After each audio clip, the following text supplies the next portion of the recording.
Gi-anunsyo sa Malacañang ang rekomendasyon sa Interagency Task Force for the Management of Emerging Infectious Diseases nga gilift na ang community quarantine sa daghang mga lugar sa nasud. Atong saron sa report ni John D. Esteban.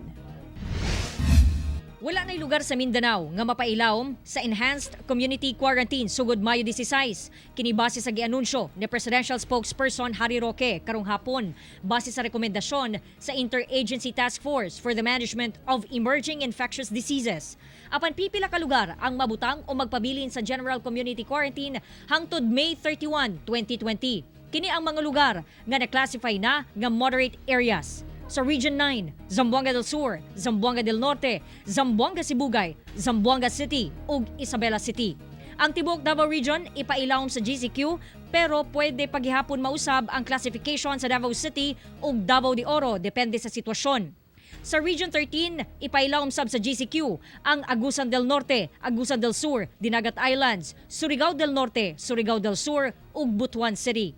Samtang wala nagibutang ubos sa community quarantine ang mga lugar nga gikonsiderang low-risk areas. Dinhi sa Mindanao, lakip sa mga dili mapailawom sa community quarantine ang Bukidnon, Camiguin, Lanao del Norte, Misamis Occidental, Misamis Oriental ug Cagayan de Oro City. Sa Region 12, North Cotabato, South Cotabato, Sarangani, Sultan Kudarat ug General Santos City. Sa BARM, mao ang Basilan, Lanao del Sur, Maguindanao, Sulu, Tawi-Tawi ug Cotabato City. Sumala sa DOH nga bisan na lift na ang community quarantine sa pipila ka lugar, dili daw magkumpiyansa. Gimando gihapon ang physical distancing ug pagsuot og mask sa pampublikong lugar. Samtang ubos sa GCQ, tugutan ang 75% workforce sa government offices ug industries. Limitado lang ang transporting services nga musuporta sa government ug private operations ug dapat magpatuman og flexible learning arrangements ang mga eskwelahan. Samtang ang high-risk areas nga ipailawom sa Modified Community Quarantine hangtod May 31, 2020, maulang ang Laguna, tanang highly urbanized city sa NCR, Pateros ug ang Cebu City.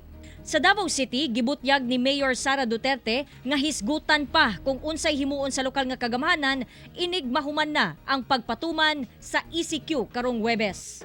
Naata dito sa mga areas na mag-GCQ, pero dunay caveat na dunay review on May 14. Ako si John D. Esteban para sa One Mindanao.